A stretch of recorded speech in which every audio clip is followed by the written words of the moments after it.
First of all, how is going the tour? And if the show tonight will feature also some brand new tune from the last album, or will it be more like oldies but goldies show? Well, let me say thank you and greetings again. Thanks for having me. And yes, the album is going great, and we always try to do a little of everything, some from the oldies and goodies, and also from the new. There's also Deliverance, which is another album which is out. So I could say there are more two albums that are currently out now, Kabbalman and The Deliverance. Kabbalman produced by Ras Senior from Altafan Records, and Deliverance by my professor from the Ariwa Records. So we plan to do something new for the people and still sing some of the songs that they grew up with, you know. But a lot of friends, a lot of my fans also love to hear some of the Exterminator label productions, you know. So we try to please as much as possible, definitely. Thank you. So, please feel free to raise your hand and go ahead with a question. Briefly introduce yourself, please. Luci, you're specialized on conscious tunes, and give us a short explanation what you think and mean about Rasta, Haile Selassie and One Love. What means for you? Well, I see His Majesty as the bearer of the light and defender of the faith, as it is written in the Bible. The Bible speaks about His Majesty. It speaks about the second coming of Christ. And we as Rastafarians, we see the fulfillment of His Majesty. 225th Emperor of Ethiopia on the King Solomon's throne. I went there personally, visited for myself, and I went to the palace, see the whole layout, and it's there also written in Times Magazine, Coronation 1930, His Majesty and Empress Mene. And we see the fulfillment and the works also of His Majesty. He has been to over 6,000 churches, spanning from Ethiopia worldwide, even Jamaica. The blueprint was sent there for the Ethiopian Orthodox Church in Maxfield Avenue. So we Rastafarians, we couldn't be waiting for over 2,000 years and still don't see a comforter. And this is why we hail His Majesty as a defender of the faith. Definitely. And when we speak of One Love, well, One Love was made popular by the Honorable King Bob Marley. One love means one love, as it says. It means there's no barrier, no boundary.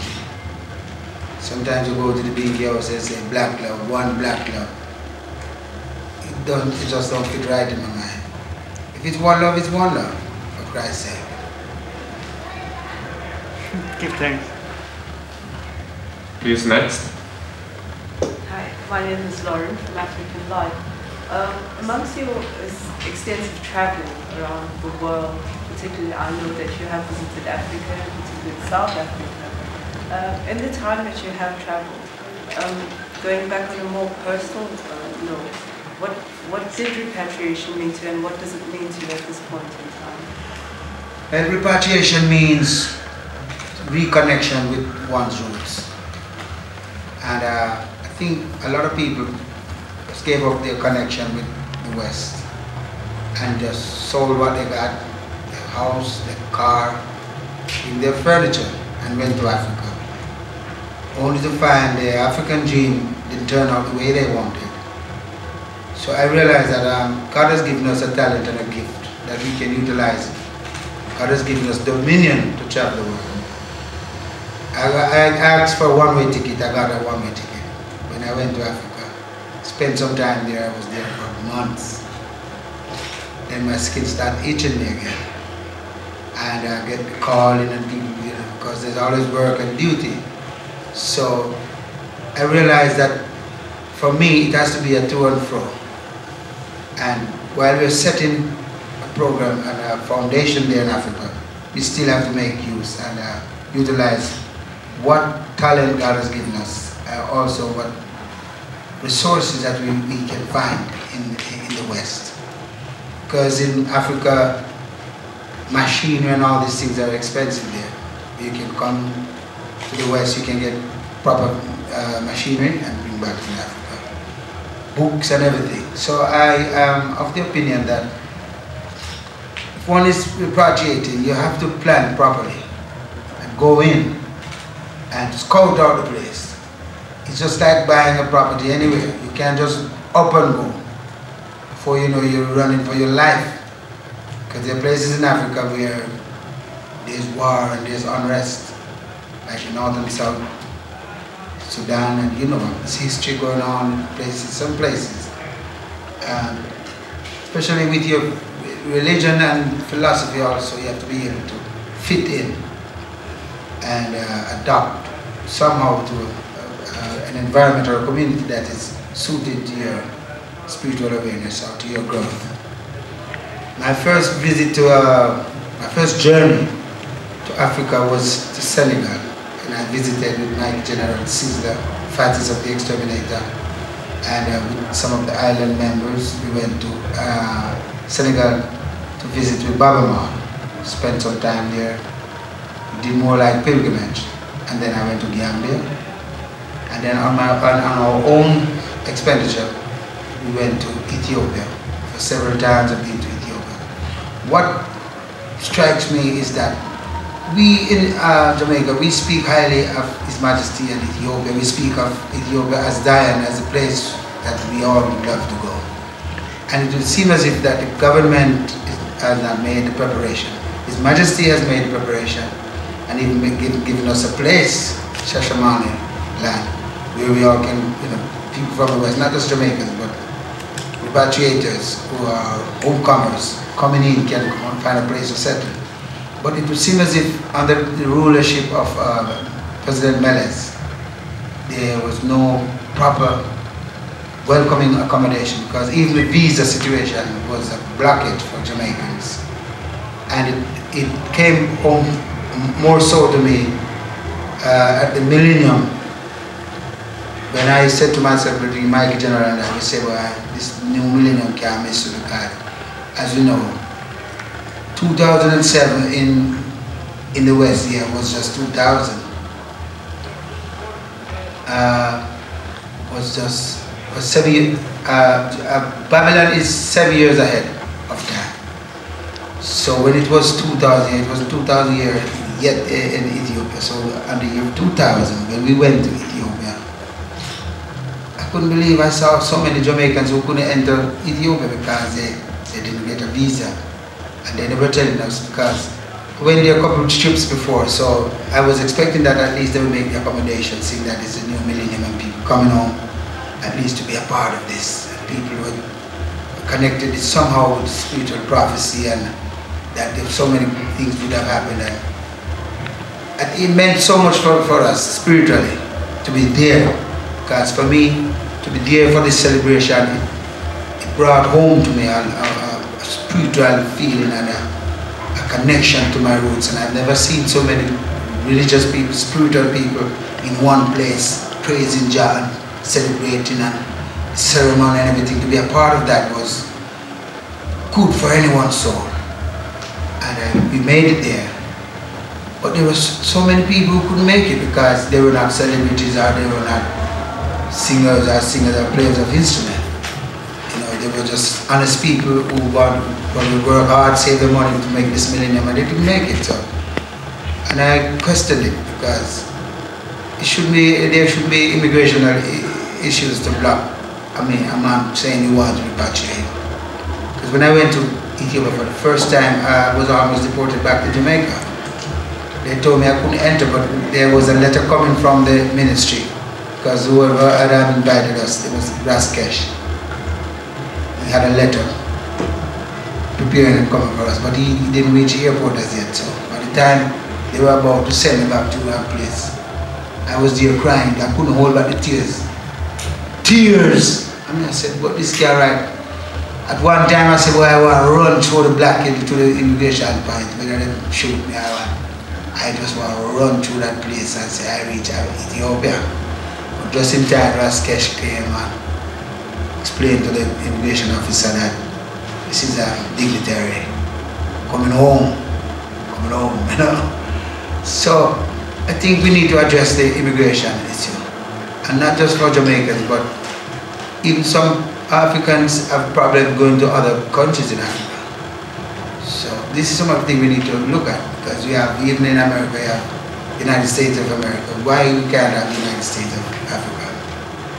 I did an album by the name of the United States of Africa. I think we need to do a United States of Africa tour. That's in the pipeline. We'll speak to my manager after that. Yeah, but when I went to Gambia, I went also to Kenya. I performed in Kenya. The response was different because President Kenyatta made preparation for Jamaicans that we can come without visa. Even now, it stands. And I wonder, why the king, Emperor Haile Selassie, laid down certain rules and these people don't follow it? And when I even watch old movies and kung fu shows, and when the king says, I think I'm passed over that decree, that must be respected. Right throughout the land, whatever the king says goes. But they fight His Majesty. They fight His Majesty up till today. When I look how they change, how can you change the flag of a country? How can you take the lion out of the flag and put a 5-point star and change up the colors and all different things and make it look like it's some fancy thing? They don't know how hard His Majesty fight to defend Ethiopia. So I think that somehow there's some infiltration going on right now in Ethiopia as I speak. And my speech was broken, very broken. I even started to invest, and I went as far as become an investor, getting all my, because as I said, that's what I needed to make sure I have easy access into Ethiopia. I have to do it, so I go to the process, register my business and start meeting, and then for a couple months passed because I had to come back to West to set up a thing and to move again. The thing expired. I have to go through a process again. To go renewing, and I tell you, bitter. But anyhow, when I went to Gambia, it was a different scenario. Because the people of Gambia, the President Jammeh also, he has made preparation for Jamaicans. I can believe when I go places like Kenya and Gambia, British and USA citizens, they have to form a line and wait patiently while Jamaicans are allowed in as royalty. And this is how it should be. If you're talking about repatriation, we should be coming home. We shouldn't have to be fighting and crying and pushing and boring and something, you know, like begging for, like a squatter. It's a shame and a disgrace. And so many great presidents and powerful leaders of the country, of our great continent. There's need to address that. I need to address that. Who's next?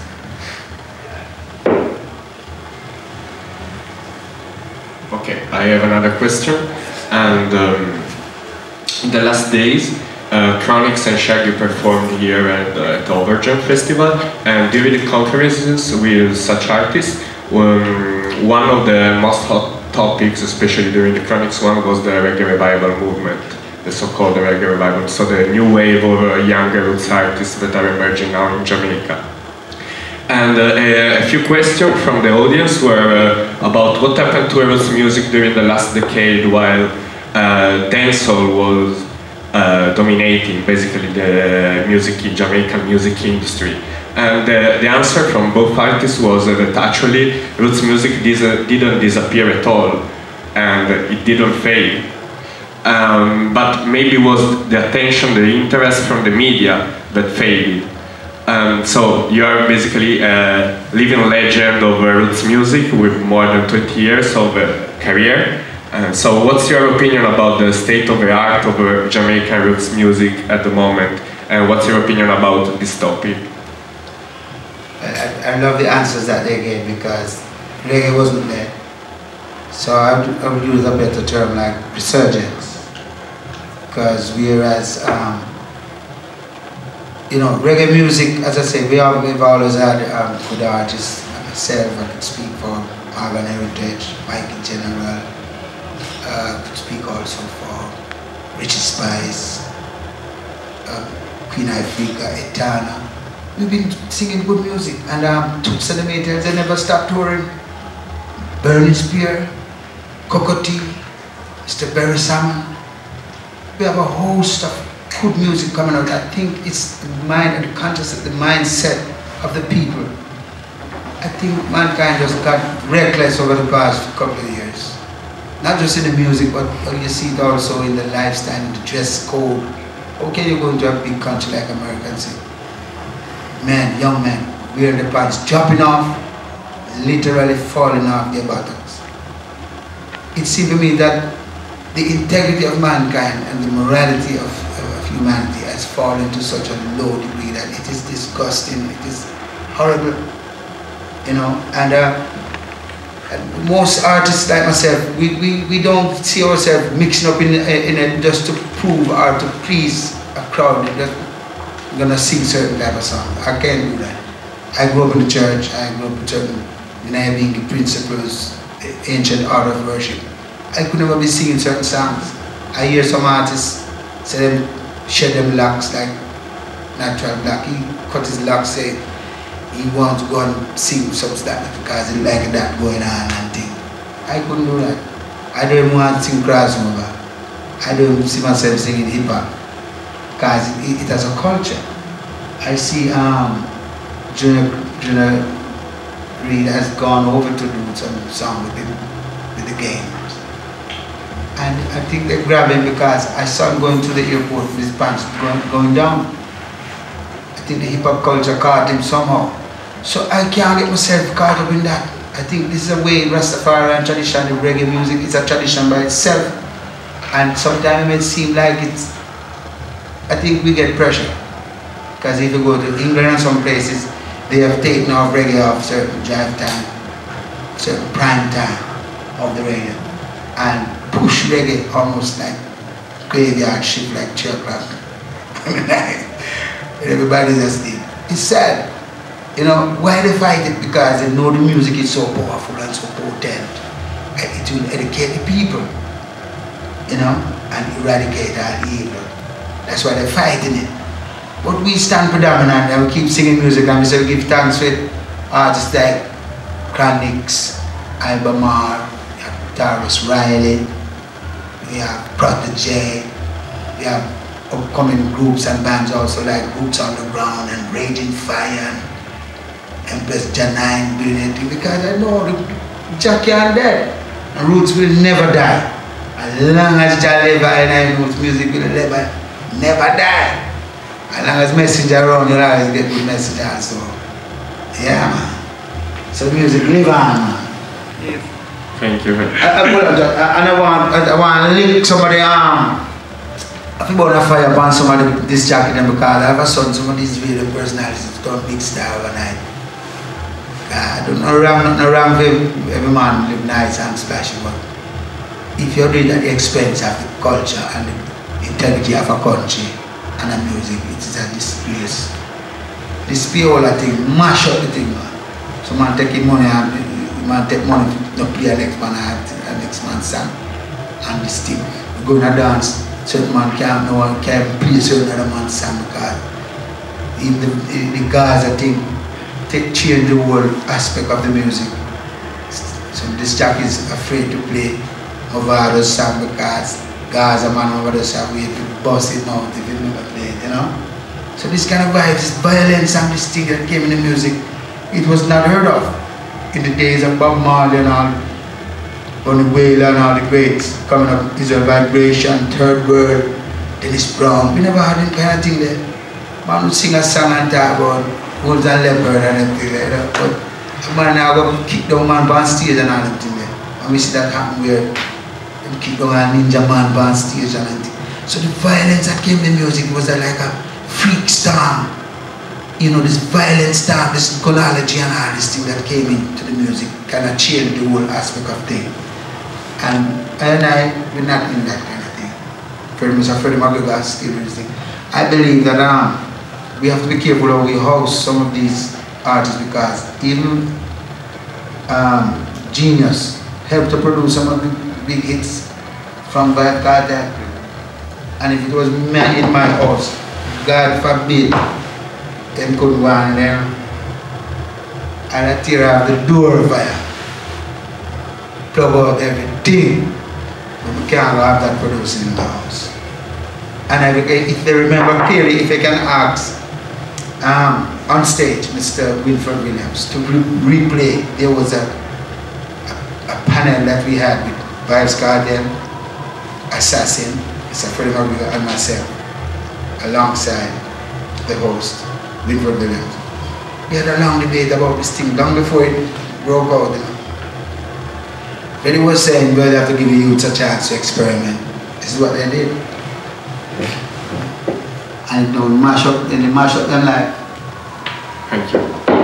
Next question, please. So, what you told last, what do you think about those dancehall artists like Alkaline or Tommy Lee? They were very popular. Like Alkaline, so blind because our man could have the white of his eyes. I'm tampering with it.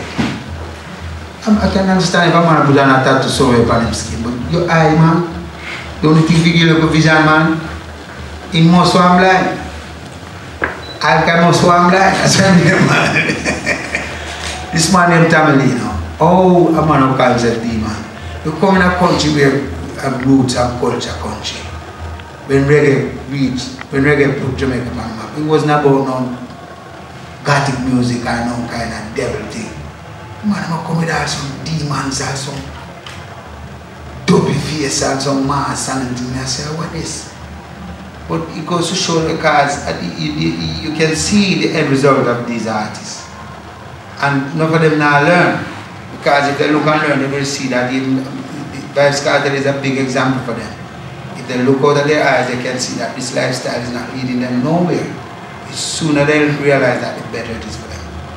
Tommy Lee, he's going through a whole lot too. There's no way a man can crash in a car. The man jump out of the car. And the car roll back over and lick him. No, this is possible. The man drop out of the car, roll back on the car, say, wait, you get there? I broke his bone 3 places in the hip. He's a sign, man. And you know what? Even though we're burning fire and some of the dancehall artists, some of the roots artists who come and call from Johnny and say Rastafari, I'm making a lot of macro like Sizzler. Sizzler went to have chat deep. Because Vibes Cartel, I hear Vibes Cartel say in one mouth that Sizzler was his DJ. That was before he went astray. And then Sizzler started singing some slapness and some nastiness. Right? And then this youth, because when this youth hear Sizzler now singing certain things and say, yeah. And if Rasta, who's supposed to set the order in the thing, and sing about pump up or whatever, and smoke chalice and whatever these galleon, big long tar run up on them. Come on, man. They believe that God is asleep or people don't have no ears or be blind or something. I think time is the master, though. Time will take care of all of these people. You know? Yeah. We have to have a standard. And whereas even in the material world, if you go out in the industry, before you buy a product, there is a bureau of standard for goods that you buy on the shelf. If there's a product that is killing off people, poisoning people, bureau of standard has the power to take it off the market. So where is the bureau of standard for music? That's my question to the conference. Boom. Thank you. Annie, please. I've got a question. More on a personal note. What would you say is your philosophy on life?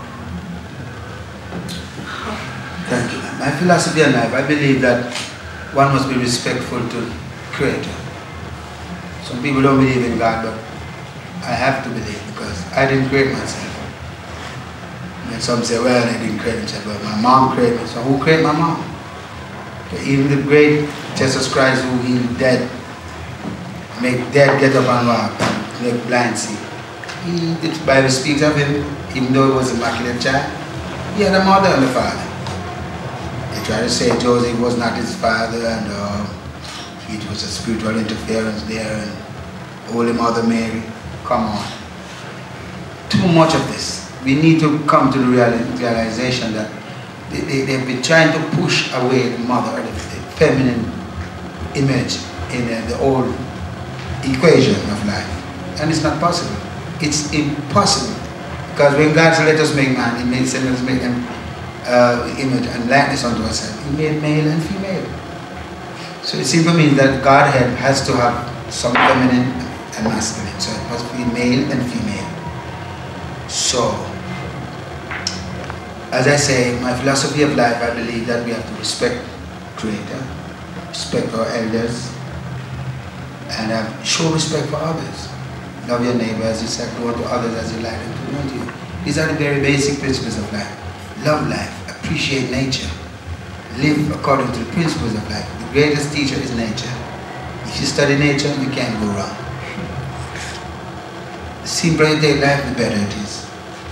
Be respectful, be kind, be nice. Be nice to people. Be thankful. Blessings. Okay, any last question? Okay, I have one last question is regarding the album Deliverance featuring Mad Professor, produced by Mad Professor.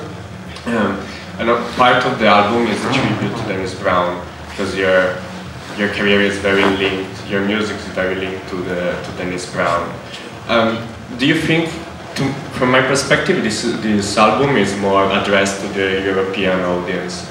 Am I correct? This is the first question. And then, do you think there is the need for Jamaican people to remember of the legends of reggae music, such as Dennis Brown, and to take care more in details of what has been reggae music in the past?